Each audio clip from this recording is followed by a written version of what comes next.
রাষ্ট্রপতি পদে LDP chairman অবসরপ্রাপ্ত কর্নেল উলি আহমেদকে প্রার্থী ঘোষণা করেছে ১১ দলীয় ঐক্য। দুপুরে বিরোধী দলীয় নেতার বাসভবনে বৈঠক শেষে প্রার্থীর নাম ঘোষণা করেন বিরোধী দলীয় চিফ হুইপ নাহিদ ইসলাম। তিনি অভিযোগ করেন, রাষ্ট্রপতি নির্বাচন জুলাই সনদের ভিত্তিতে হওয়ার কথা থাকলেও বিএনপি কোনো উদ্যোগ নেয়নি। এ সময় জামায়াতের আমির বলেন, সর্বসম্মতিক্রমে যোগ্য প্রার্থী হিসেবে উলি আহমেদকে চূড়ান্ত করা হয়েছে। প্রেসিডেন্ট নির্বাচিত হলে দেশের স্বার্থ রক্ষায় কাজ করার অঙ্গীকার করেন উলি আহমদ। সিলন টি রপ্তানিতে শীর্ষে। আসন্ন রাষ্ট্রপতি নির্বাচনে প্রার্থী মনোনয়নের বিষয়ে রোববার সকালে মিন্টো রোডে বিরোধী দলীয় নেতার বাসভবনে বৈঠকে বসে ১১ দলীয় ঐক্য। সভাপতিত্ব করেন বিরোধী দলীয় নেতা ও জামাত আমির ডাক্তার শফিকুর রহমান। প্রায় পৌনে ১ ঘন্টার বৈঠক শেষে ১১ দলের পক্ষ থেকে রাষ্ট্রপতি পদে এলডিপি সভাপতি কর্নেল অবসরপ্রাপ্ত ওলি আহমেদ বীর বিক্রমের নাম ঘোষণা করা হয়। ব্রিফিংয়ে বিরোধী দলীয় চিফ হুইপ ও এনসিপি আহ্বায়ক নাহিদ ইসলাম অভিযোগ করেন, জুলাই সনদ ও সংবিধান সংস্কারে বিএনপি অনীহা দেখিয়ে আগের সরকারের পথেই হাঁটছে। রণাঙ্গনের মুক্তিযোদ্ধা ছিলেন, বিভিন্ন সময়ে মন্ত্রণালয়ের দায়িত্ব পালন করেছেন, বেশ কয়েকবার ৬ বারের মতো তিনি জাতীয় সংসদ সদস্য নির্বাচিত হয়েছেন।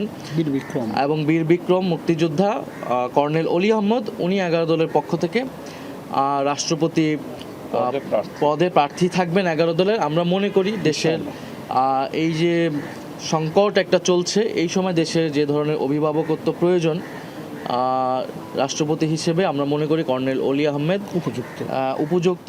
ব্রিফিংয়ে বিরোধী দলীয় নেতা ও জামাত আমির ডাক্তার শফিকুর রহমান বলেন, প্রেসিডেন্ট পদের জন্য ১১ দল যোগ্য একজন প্রার্থী চূড়ান্ত করেছে। জাতি একটি প্রতিদ্বন্দ্বিতাপূর্ণ প্রেসিডেন্ট নির্বাচন দেখবে বলেও আশা প্রকাশ করেন তিনি। আমরা মনে করি যে সর্বক্ষেত্রে রাজনীতি স্বচ্ছ হওয়া উচিত, প্রতিদ্বন্দ্বিতামূলক হওয়া উচিত। তাহলে গণতন্ত্রের গতি এবং তার সুস্বাস্থ্য ফিরে আসবে। তো ইতিমধ্যে যাকে আমাদের পক্ষ থেকে সর্বসম্মতক্রমে প্রেসিডেন্ট ক্যান্ডিডেট হিসেবে আমরা দেওয়ার সিদ্ধান্ত নিয়েছি, তার নাম আপনারা জেনেছেন। এ সময় অবসরপ্রাপ্ত কর্নেল অলি আহমদ প্রেসিডেন্ট নির্বাচিত হলে দেশ ও জনগণের স্বার্থে কাজ করার অঙ্গীকার করেন। আমরা আমাদের জায়গা থেকে